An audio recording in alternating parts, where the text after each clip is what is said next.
नमस्कार। एही भिडियो मु आपण समस्त को गोटे चमत्कार तांत्रिक विधि कहूँ जो तांत्रिक विधि माध्यम रे आपण मानक घरर जेते मध्य समस्या थिबो से सब समस्या दूर हो जिवो।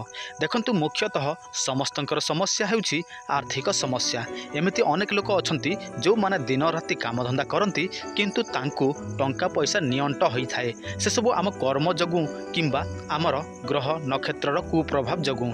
किंतु एही भिडियो रे मु आपण मानकु एमिति किछि चमत्कारी उपाय कहिबी जो उपाय करिबा द्वारा आपण मानक घरर जेते मध्य आर्थिक समस्या थिबो से सब समस्या दूर हबो। जदि आपण माने चाहंती आपणक परिवार सहित आपण माने सदा सर्वदा सुख शांति रे टंका पैसा अभाव रु वंचित हेकि रहबा पई चाहुछंती ताहाले भिडियोटी को संपूर्ण भाव में देखंतु। जदि आपण माने दरिद्रता सहित जीवन यापन करिया पई चाहुछंती ताहाले भिडियोटी को स्किप कर दियंतु। वर्तमान चलंतु जानि नवा सही चमत्कारी उपाय। ता पूर्व आपण समस्त को गोटे सूचना आपण मानक मोबाइल स्क्रीन रे किछि लेखा देखा जाउछि भल भाबे आपण मान टिके पढंतु। जदि आपण मानकर एही परि कोनोसी समस्या अछि आपण माने सेही समस्यार समाधान करि पारु नाहंती किंबा अन्य स्थान रे विफल होई सारिछंती ताहाले चिंता करिवार आवश्यक नाही। वर्तमान हमर नंबर मध्ये शो होउछि आपण माने एही नंबर रे कॉल करंतु नचेत व्हाट्सएप करंतु। आमे आपण मानकर प्रत्येक समस्या समाधान करिया पई चेष्टा करिवु। आपण मानक मोबाइल स्क्रीन रे पाद देखा जाउछि एवं सही पाद रे आंगुठी अछि। आंगुठी रे किछि जिनिस लागिछि सेटा को बिछुआ कहा जाए बा चुटकी कहा जाए। आपण मानक अंचल रे यहा को कोन कहंती दया करी कमेंट रे जणेबे।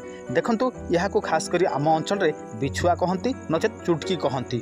आपणक अंचल रे यहा को पादर आंगुठी मध्य कहि पारंती किंबा मोदी मध्य कहि पारंती सेटा आपणक अंचल अनुसार। यहा ही हेउछि तंत्र। आपण माने कोन करिवे दुईटी रूपार बिछुआ बा चुटकी नै कि आसीबे जोटा कि संपूर्ण भाव में नुआ होइथिबा आवश्यक आउ संपूर्ण भाव में रूपा होइथिबा आवश्यक।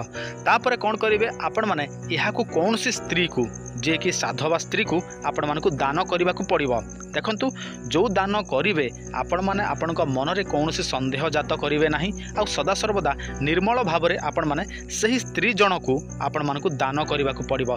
किंतु जहा पाखरे अछि ताकू केबे हेले दान करिवे नाही। जो माने गरीब थिबे से मानकु आपण माने यहा को दान करिवे। समय आपण माने यहा को दान करिवे सेही समय आपण को मन रे गोटे ध्यान रखिबे। सेटा कोन आपण माने जे दानटी करूछंती यहा कोनसी मनुष्य को करू नाहंती कोनसी एक देवी को करूछंती। आपण माने जो देवी को आपण माने पूजा अर्चना करंती जो देवी को आपण माने श्रद्धा भाव रखंती आपण माने सेही स्त्री जन को सेही देवी भाबी की आपण माने तांको दान करिवे। यहा प्रत्येक दिन करा जाय नाही किंतु आपण मानको यहा केवल मात्र शुक्रवार दिन ही करिबा को पड़िबो। आपण माने होय तो गुरुवार दिन नै कि आसंतु शुक्रवार दिन कोनसी साधवा स्त्री को आपण माने यहा को दियंतु।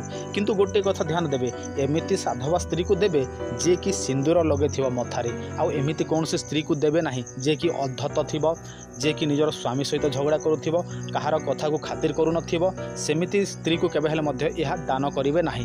जदि आपण माने तांको दान करंती ताहाले आपण मानकु विपरीत फल भोगिबा को पड़िबो। आउ जदि आपण माने भल स्त्री देखि कि ताहार विचार देखि कि दान करंती ताहाले आपण मानकु सुफल मिलिबो। आपण माने केवल मात्र थरे यहा को करंतु कम से कम आपण मानकु 100-200 टंका खर्च करिवा को पड़िबो। देखिबे गोटे मास मध्यरे आपण मानकु सुप्रभाव मिलिबो। आपण मानकर सबु काम हेबा को लागिबो।